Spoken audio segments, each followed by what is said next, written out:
Hey everyone, Effie here. Today we're going to layer our Postage bear layering stencils. There are 5 stencils in this collection. I'll be using our patent pending corner guides and our sticky mat to blend our stencils today. I will be blending these directly onto our Postage party die cut. Now let's get started with the first stencil. You have the carrot nose right in this section, which I used our peach blossom ink. After I blended the nose, I masked that area off and then blended the rest of the stencil with our Cobalt Breeze dye ink and our wide flat stencil brush. I just went in with a lighter layer of this bright beautiful blue ink, and then I went in with a mid-size stencil brush and our deep sapphire ink, and I just added some darker elements to the background. This is going to add a little bit more depth, and I'm just adding some of that darker blue to each of the panels. Once I finish, I'm going to peel that stencil off. Remember, keep those corner pieces on the mat. This is stencil 2. I'm going to place it right in between the corner pieces, and I'll start off by using our warm hazelnut in this panel. This is the snow globe scene.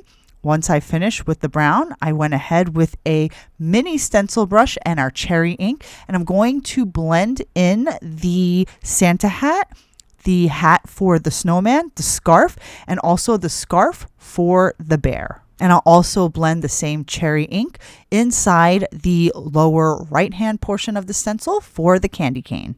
Now you can blend the entire stencil with the red, but I went ahead and added some light pink for the cheeks of the bear and the snowman, and also the first layer of the ice skate.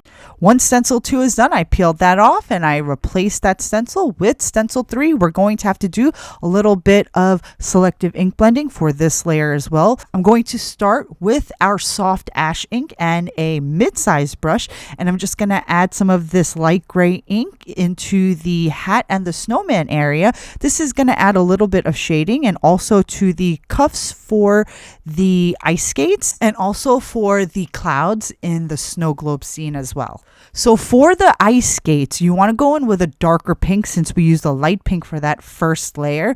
And I'm just using the residual ink that was on the cherry brush that I used. And I also went in and added the second layer of the hat and also the candy cane as well. Next up is stencil number 4. Most of this stencil will be blended with black. I'm using our caviar ink and our mini brush.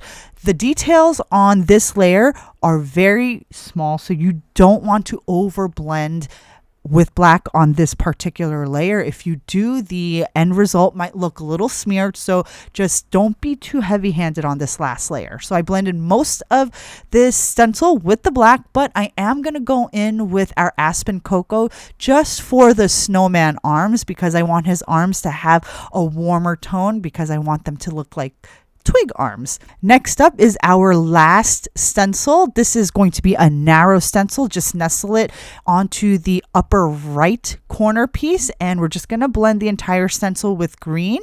And that is how you blend our Postage bear layering stencils. Very easy. I encourage you to experiment with different colors for the different elements. The set does come with instructions, but you can use any color you have in your stash. Thanks for watching, guys. I'll see you next time.